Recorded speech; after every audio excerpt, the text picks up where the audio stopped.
Sussex squad, gather around, get comfortable, pour yourselves something warm, because today's deep dive is one the tabloids wish we would ignore. But we're not ignoring anything. We're doing what we always do, cutting through the noise, exposing the theatrics, and telling the truth the mainstream press refuses to acknowledge. Because today, the tabloids are rattled, the critics are confused, and Meghan Sussex has finally said the thing they have tried desperately to silence: the truth about Harry, his future, and where his life truly belongs. And yes, it confirms what we've always known. Prince Harry is not returning to the UK anytime soon. Not voluntarily, not permanently, and not to relive the misery that nearly destroyed him. But what makes this moment so delicious is not just the confirmation, it's the way the press is reacting. Like they've uncovered classified royal intelligence, like Meghan whispered state secrets to them, like the monarchy is about to collapse because a grown man chose peace over chaos. Meanwhile, Meghan simply said what Harry has been communicating silently through his choices, his actions, and his healing. His peace is in California. His future is in Montecito. His family is his priority. But to understand why the press is scrambling, we have to rewind, because the cycle is predictable. Once again, the UK media woke up, stretched, grabbed their bitter, burnt morning coffee, and decided, let's invent a crisis today. And as usual, the crisis they cooked up was centered on Harry, the man they cannot let go of, the man whose existence they rely on, the man whose happiness torments them more than his sadness ever did. Suddenly, according to them, Harry is lost, adrift, lonely, blocked from travelling, controlled by Meghan. And the cherry on top? They've promoted Meghan from Duchess to Airport Security Officer. Apparently, she's standing at Heathrow Terminal 5, arms crossed, headset on, saying, "Absolutely not. That boarding pass? Confiscated? You can't see your family today." Let's pause. This is Meghan, a woman who is juggling 2 small children, high-level philanthropy, a major production company, multiple partnerships, brand expansion, global attention, and an image the media tries to distort every single day. And somehow the tabloids want us to believe she also has time to moonlight as Homeland Security. The desperation is wild. The tabloids keep pushing this narrative of Harry as a confused, directionless little boy wandering around Montecito asking strangers where he left his shoes.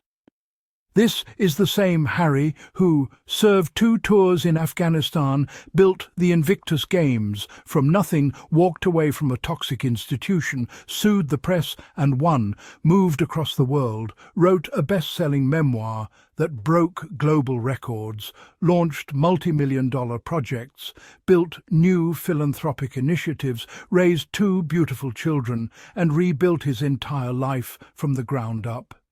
But sure, according to the press, he doesn't know where he is. No.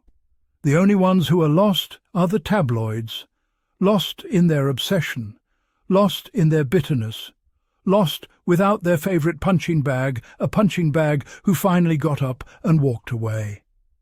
Harry is not lost. Harry is living, thriving, growing, healing, smiling, glowing. He looks younger, happier and healthier than he ever did under that institution's shadow. But the press needs him to look broken, because that is the only version of Harry they know how to monetize. Every week they rotate through their Meghan narratives like a broken playlist. Meghan is controlling. Meghan is manipulative. Meghan is blocking him from his family. Meghan won't let him travel. Meghan is isolating him. Meghan is the villain. They have built an entire comic book supervillain version of Meghan in their minds, a character who is powerful, scheming, controlling, and obsessed with Harry's every move. Meanwhile, The real Meghan? She's working, minding her business, creating, filming, designing, partnering, mothering, meditating, drinking green juice, and glowing under the California sun. She is thriving, and that thriving is what they can't stand. A confident, unapologetic, successful black woman who refuses to bow to the institution? That is their worst nightmare. And so, in their fantasy world, Meghan is micromanaging Harry's travel schedule. In reality, she's supporting him the way healthy couples support each other, something the British media is allergic to.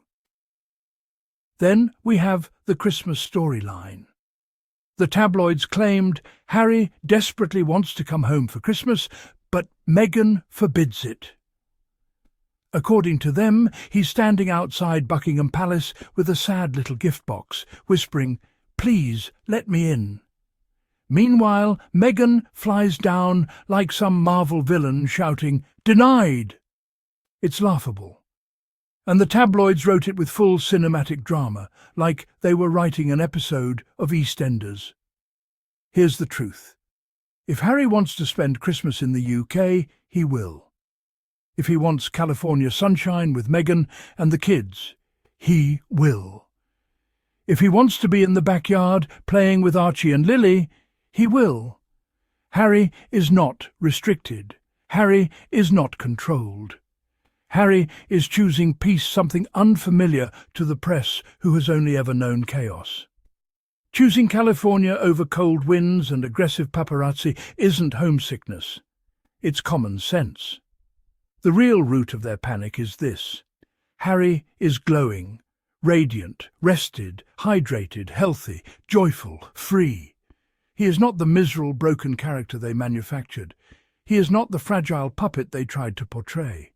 He is not their royal property anymore. So now they invent fiction because they can't stand watching him win. But the Sussex squad sees the truth. The world sees the truth. Everyone who has been paying attention sees the truth. Harry and Meghan are not struggling. They are soaring. Let's lay out the realities the tabloids refuse to confront. 1. Security issues.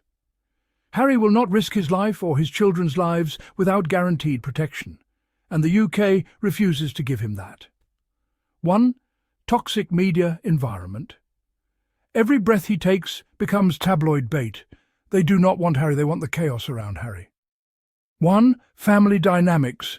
Too many leaks, too many betrayals, too much silence in moments when he needed loud support. 1. A thriving life in California, peace, sunshine, creativity, friendships, community, mental health. Why leave a life that he built with intention? 1. Stability for Archie and Lily. Harry wants his kids to grow up safe, private and unproblematic, the very opposite of what he endured. Put all of that together, and Meghan's comments weren't a bombshell, they were the truth. A truth the media can't spin away. Harry and Meghan are not hiding. They're building. New productions, new partnerships, new opportunities, new ventures, new legacy. All rooted in purpose, not palace politics. They are not stuck in the past. They are not looking backward. They are moving forward with clarity, intention, and strength. Let the tabloids twist themselves into pretzels, trying to rewrite reality. Let them scream into the void. Let them spin their fictional dramas, because here is the truth. Harry is happy. Meghan is happy. Their children are safe and thriving. Their life is full and peaceful. And the Sussex squad? Still loud, still loyal, still undefeated. If you enjoyed today's deep dive into the mess, the media, the truth, and Meghan's moment of clarity, make sure you hit that subscribe button, turn on notifications, and join the conversation in the comments. Thank you for watching, thank you for supporting, and thank you for standing strong with this community. We move, we uplift, we speak the truth loudly. Sussex squad forever. If you want this even longer, even more dramatic, or broken into chapters for a 20 to 30-minute video, I can expand it again.